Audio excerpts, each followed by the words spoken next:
तो प्रवीण तिवारी को कैसे पता चल गया कि भाई ये तमाम चीजें थी और ये होना है और यही था? लेकिन इसके बावजूद सत्य की विजय हुई है, न्याय व्यवस्था में लोगों का भरोसा मजबूत हुआ है। कैसे साध्वी प्रज्ञा इस मामले में आरोपी बनाई गई? उनकी प्रज्ञा ठाकुर की बाइक थी, उस पर बम रखा गया कि वाकई ये भगवा आतंकवाद पूरी तरह से साजिश था। उस समय जो जिन्हें आरोपी बनाया गया उनको अगर बरी कर दिया गया तो इससे बहुत स्पष्ट है कि यह साजिश थी। मालेगांव ब्लास्ट मामले की बात कर रहे हैं, जिसके बाद फैसले आने के बाद अब कई तरह से सवाल खड़े हो रहे हैं। क्या वाकई ये भगवा आतंकवाद था, बड़ी साजिश थी? और कई सवाल ऐसे जिसने कांग्रेस को घेरने का मौका बीजेपी को दे दिया है। आपको याद होगा कैसे साध्वी प्रज्ञा इस मामले में आरोपी बनाई गई, उनके साथ 6 और लोग थे, लेकिन अब इन लोगों को कोर्ट ने बरी किया, जिसके बाद अब एक के बाद एक बयान सामने आ रहे हैं। और सवाल ये कि क्या यह पूरी तरह से प्रायोजित था या फिर राजनीतिक षड्यंत्र था? और इसी पर हम बातचीत करेंगे। और हमारे साथ प्रवीण तिवारी हैं, हमारे कंसल्टिंग एडिटर हैं, और साथ ही वो किताब आतंकवाद से समझौता, आतंक से समझौता, उसके राइटर भी हैं। तो हमारे लिए सौभाग्य है कि प्रवीण तिवारी जी हमारे साथ हैं। प्रवीण जी, सबसे पहले सवाल मेरा ये आपसे जी कि वाकई ये भगवा आतंकवाद पूरी तरह से साजिश था, षड्यंत्र था उस वक्त के लिए? ये तो कोर्ट ने अभी साबित कर ही दिया है। मालेगांव के उस समय जो जिन्हें आरोपी बनाया गया उनको अगर बरी कर दिया गया तो इससे बहुत स्पष्ट है कि यह साजिश थी, क्योंकि इसमें समय बहुत लंबा लगा है। तो अनूप, समय लंबा लगने का मतलब है कि कुछ तो खिचड़ी पकड़ी होगी कि फाइनली कोर्ट क्या कहता है, जजमेंट क्या कहता है। जजमेंट कहता है इनके खिलाफ सबूत नहीं मिले हैं, बाइक वाली जो थ्योरी रखी गई है वो ठीक नहीं है कि प्रज्ञा ठाकुर की बाइक थी, उस पर बम रखा गया, यानी ये सारे जाल को बुना गया। तो ये तो बहुत साफ हो गया इसी फैसले के साथ। मुझे सुकून इस बात का मिला, 2016 की ये पुस्तक है, बहुत छपते इसको 2000 कुछ 17, 18, 19 का समय, बहुत कानूनी पेचीदगियाँ थी। उसमें मैंने जो कुछ लिखा था उस पर मोहर लग गई अभी, और 2025 में आकर लगी।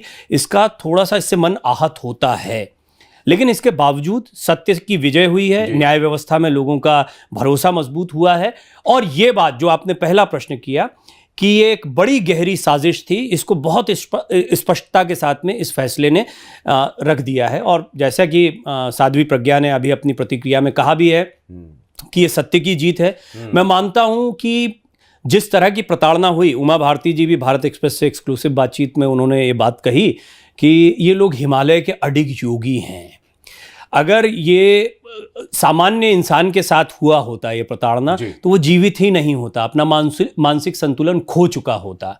और ये हुआ भी, मानसिक प्रताड़ना थी, लेकिन इसके बावजूद ना सिर्फ ये खड़े हैं बल्कि अपने विचारों पर अडिग हैं। मैं ये मानता हूं कि ये साजिश थी, ये सत्य के साथ में थे, ये लोग इसमें शामिल नहीं थे, ये पर्याप्त है। वो शक्ति डिफाइन करती है कि इन लोगों ने कुछ नहीं किया था, इसलिए आज तक ये अपनी। तो प्रवीण तिवारी को कैसे पता चल गया कि भाई ये तमाम चीजें थी और ये होना है और यही था? उस वक्त की बात कर रहा हूं।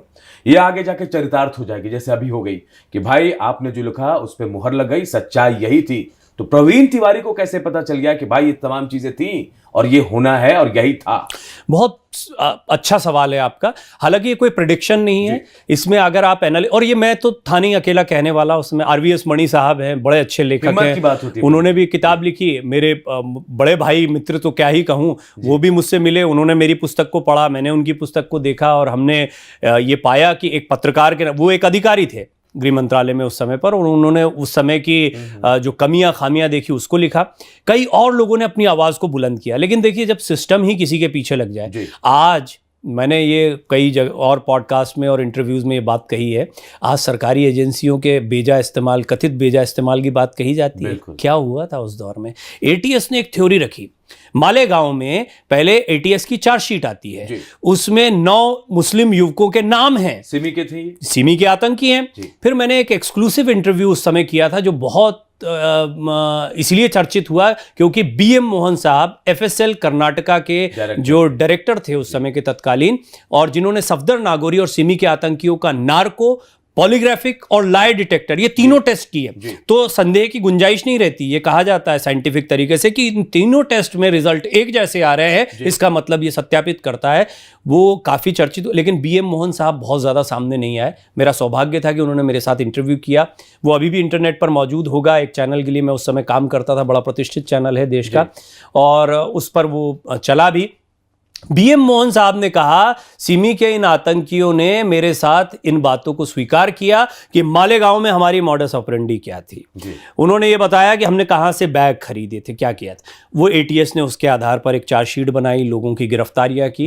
एनआईए आती है, एनआईए ने उसको पूरी तरह से पलट दिया। अब ये सरकारी एजेंसियों, मैंने कोट अनकोट आज भी इतना बात है, ये सवाल अब भी खड़ा हो रहा। आप कुछ